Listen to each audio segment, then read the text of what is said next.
विधानसभा निवडणूक संपताच राज्यातील या वर्षीचा ऊस गळीत हंगाम पूर्ण क्षमतेने सुरू झालेला आहे। पश्चिम महाराष्ट्र आणि विशेषतः कोल्हापूर जिल्ह्यातील बहुतांश सहकारी साखर कारखान्यांमध्ये आता ऊसाचं गाळप जे आहे ते पूर्ण क्षमतेने सुरू झाल्याचं चित्र आपल्याला पाहायला मिळते। आपण बघू शकतो, मी आता आहे राजाराम सहकारी साखर कारखान्याच्या आवारामध्ये आणि इथली दृश्य आपण बघू शकतो कशा पद्धतीने या वर्षीचा गळीत हंगाम जो आहे तो सुरू झालेला आहे असं म्हणावं लागेल।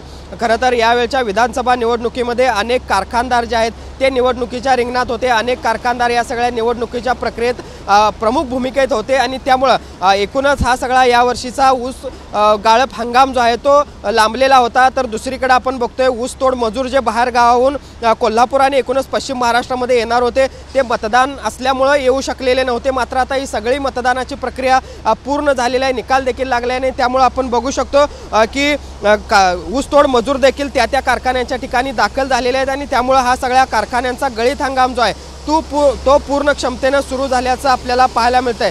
यावर्षी ऊसाचं उत्पादन भरपूर आहे, त्यामुळे साखरेच्या उत्पादनात देखील वाढ होण्याची शक्यता आहे ती वर्तवली जाते आणि त्यामुळेच आपण बघतोय हा सगळा विधानसभा निवडणुकीचं सगळं रणांगण संपल्यानंतर ऊस कारखान्यांच्या आवारामध्ये अशा पद्धतीनं वाहनधारक असतील, ऊसतोड मजूर असतील यांची लगबग देखील आपल्याला पाहायला मिळते आणि त्यामुळे यावेळी स्वाभिमानी शेतकरी संघटनेने 3700 रुपये ऊस दराची मागणी देखील केलेली होती।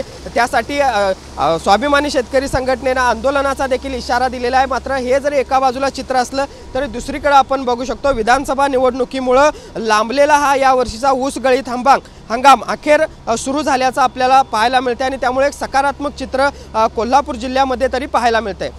जर्नलिस्ट सुनील काटकरसह भूषण पाटील, TV9 मराठी, कोल्हापूर।